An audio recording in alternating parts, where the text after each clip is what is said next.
الحمدللہ والسلام علی رسول اللہ اما بعد باب صوم رمضان ایمان احتسابا من الایمان، رمضان کے روزے رکھنا ثواب کی نیت سے، یہ بھی ایمان سے ہے۔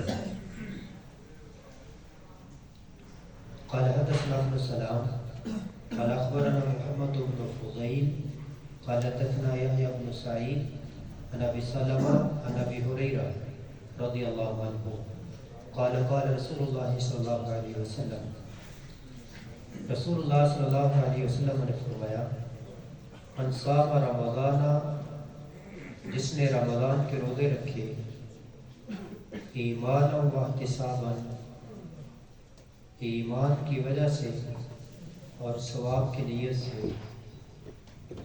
غفر لہ ما تقدم من ذنبہ، اس کے سابقہ سارے گناہ معاف کر دیے جائیں گے۔ اس حدیث میں جو لفظ و احتسابا، ثواب کی نیت سے، اسے امام بخاری رحمہ اللہ باب کے اندر بھی لے کر آئے ہیں۔ صوم رمضان احتسابا، رمضان کے روزے ثواب کی نیت سے۔ دنیا کے امور، دنیا میں ہم جو کام کرتے ہیں، کچھ فرائض ہیں، کچھ سنن ہیں، کچھ نوافل ہیں اور کچھ معاملات ہیں۔ تو جو فرائض ہیں ان کا ثواب بھی تب ملے گا جب ثواب کی نیت ہوگی۔ اس باب سے یہ معلوم ہے، جس نے رمضان کے روزے رکھے احتساباً، ثواب کی نیت سے۔ ہم عبادات ہی کئی وجوہات کی بنا پر سر انجام لاتے ہیں، بجا لاتے ہیں۔ نمبر 1 شہرت کے لیے، نمبر 2 ملامت سے بچنے کے لیے، نمبر 3 عادت کے طور پر۔ شہرت کے لیے وہ جو قاری کو کہا گیا، جو شہید کو کہا گیا، جو غنی کو کہا گیا کہ سب سے پہلے ان سے جہنم کو بھڑکایا جائے گا، تو شہرت کے لیے ایک کام کرنا، اور ایک ملامت سے بچنے کے لیے کہ لوگ مجھے کیا کہیں گے، چلو یہ کام کرنا۔ اور تیسرا ہے عادت کے طور پر کہ بس ٹھیک ہے، مسجد میں آئے ہیں، نماز پڑھنی ہے، چل جانا ہے۔ کیونکہ حدیث میں ہے جب آپ مسجد میں آتے ہیں تو جو گناہ ہوتے ہیں وہ انسان کے سر کے اوپر پانڈ کی شکل میں، اور جب انسان سجدے میں جاتا ہے وہ سارے گر جاتے ہیں۔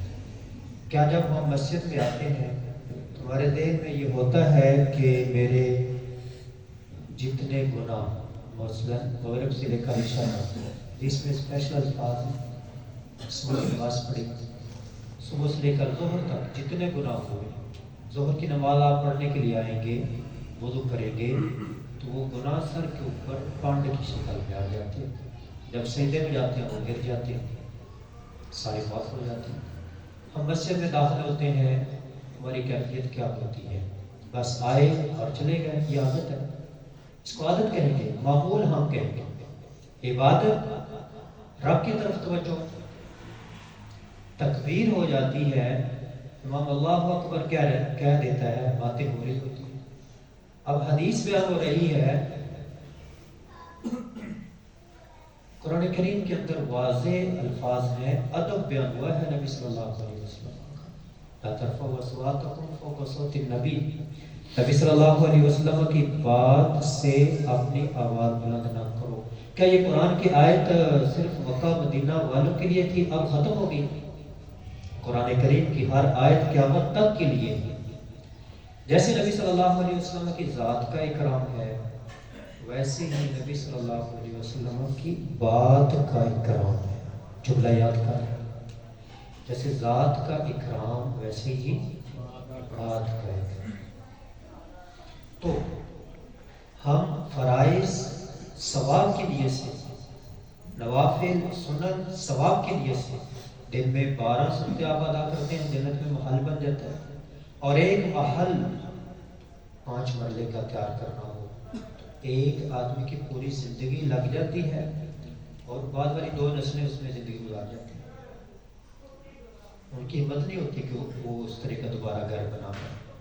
تو جنت میں گھر بن جانا ہے یہ 12 رکعتیں ادا کرنے سے، اور وہ بھی ایک ایک سونے کی اور ایک چاندی کی، اور 11 اس میں کستوری کا ہوگا۔